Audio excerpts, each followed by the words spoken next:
Picture this. It's the 1980s, and Richard Feynman, the rock star of physics, Nobel laureate, bongo player, safecracker extraordinaire, looks up at the stars and declares, "Interstellar travel? Forget it. Physics says no." Boom, the dream's dead. Or is it?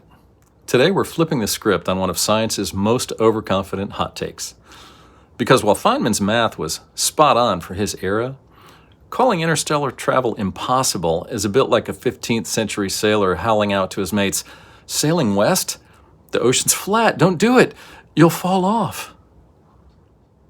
All too often, the impossible is just science's way of saying, "Oh, it hadn't been invented or discovered yet." First, you got to give the guy his due. Feynman wasn't wrong about an awful lot. Speed of light, 186,000 miles per second. But is it an unbreakable rule that you can't exceed it? The rocket equation, very utilitarian, but perhaps a bit tyrannical as he applied it. Fuel to go faster means more fuel to carry the fuel to go faster, and on and on. And then there's the distance between stars. The nearest one's 4.2 light years away. So even with current tech, that's roughly 40 years after Feynman said interstellar travel is a no-go. It'd take 80,000 years. And that's to go one way. Feynman's genius was in seeing the universe's hard limits. No warp drives in his playbook, no wormholes, just cold, hard relativity, but as he understood it. But here's the plot twist. History laughs at the impossible. Flashback to 1895. Lord Kelvin, physics bigwig, scoffs that heavier-than-air flying machines are impossible. Took two brothers that fixed bikes for a living to prove him wrong, astoundingly wrong, only 8 years later. The 1920s, the New York Times declared, "Man will never reach the moon. It's too far, it's too deadly. Propulsion won't work in the vacuum of space." Fast forward, Neil Armstrong planting the flag. Even quantum mechanics, and this is the weird stuff that Feynman mastered, was once called impossible nonsense. By whom? Einstein, who's famously credited with saying God doesn't play dice. Well, it turns out he doesn't. On the contrary, he rolls them with style. And then, of course, there's the legion of science naysayers who said computers will never fit in your pocket, the internet will remain a passing indoor hobby for nerds. And of course, all the experts who were just certain they were going to retire on Betamax stock earnings. So, are the folks sticking to Feynman's impossible verdict simply modern-day flat earthers or moon landing deniers? Well, that might be a bit harsh.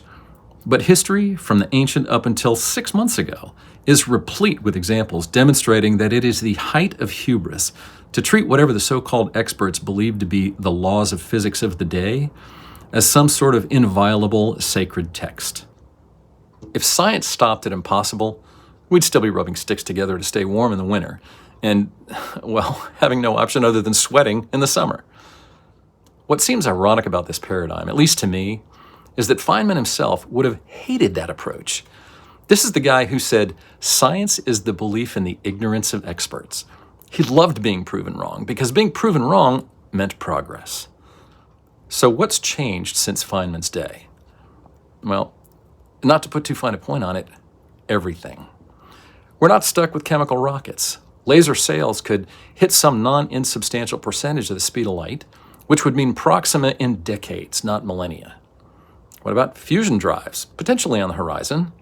Antimatter? Only theoretical at this point in history, but CERN's already playing with it. And then there's the wild cards, quantum gravity, string theory, maybe even manipulating space-time itself, courtesy of Alcubierre's warp drive that had trumped today's impossibilities like a cosmic cheat code. Wormholes, Einstein-Rosen bridges stabilized by, who knows, maybe exotic matter we haven't discovered yet. History is littered with impossibilities that became last Tuesday's ordinary. The atom was unbreakable. Germs were invisible demons. Now, we split atoms for power in neighborhoods, and we can custom deliver babies to spec with CRISPR technology. So back to interstellar travel. The one thing we know with absolute certainty is that those who've shouted impossible to all sorts of propositions throughout history have an objectively demonstrable, abysmal track record. And when the impossible happens in this context, many of us will look back at Feynman, have a little chuckle, and say, "Hey, cute, Grandpa. Now, pass me the warp coil. Pizza's half price on Europa today." Richard Feynman was and remains a legend. But legends evolve. Science is not a finish line. It's a relay race. So next time someone says, impossible, make sure and ask, who said that? And when did he or she say it? Stars are waiting, folks. Let's keep challenging status quo thinking. Who knows when the impossibility of today will become just another cool thing we all get to do or experience tomorrow. Roads?